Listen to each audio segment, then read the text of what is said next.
بسم اللہ الرحمن الرحیم۔ زمین سے نفع حاصل کرنے کی نیت سے جو کھیتی اگائی جاتی ہے، اس کھیتی سے جو زکوٰۃ ادا کرتے ہیں اسے عشر کہتے ہیں۔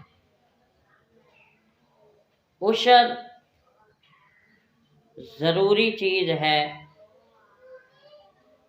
اللہ رب العزت قرآن مقدس میں ارشاد فرماتا ہے کہ وَمَا أَنفَقْتُم مِّن شَيْءٍ فَهُوَ يُخْلِفُهُ، کہ جو تم اللہ رب العزت کی بارگاہ میں خرچ کرو گے، جو چیز بھی تم خرچ کرو گے تو اللہ رب العزت تمہیں اور زیادہ عطا کرے گا۔ اور اگر تم زکوٰۃ عشر نہیں نکالو گے تو قرآن فرماتا ہے کہ وَلَا يَحْسَبَنَّ الَّذِينَ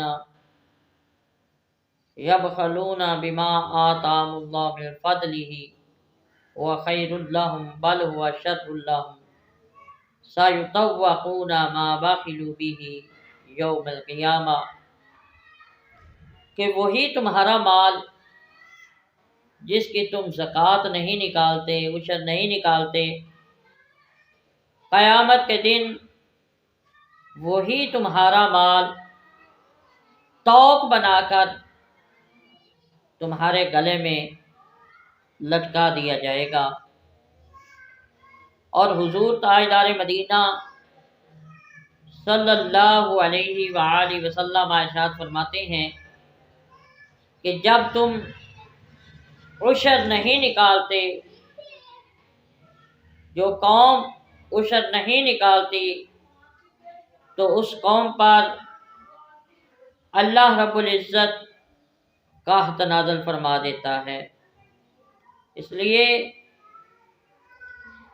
جن لوگوں کی بھی کھیتی باڑی ہے وہ ضرور ضرور اس سے عشر نکالیں، اور جو مصنوعی طریقے سے کھیتی باڑی کی جاتی ہے اس سے 5%، اور جو کھیتی باڑی قدرتی طور پر ہوتی ہے اس سے 10% عشر نکالا جائے گا۔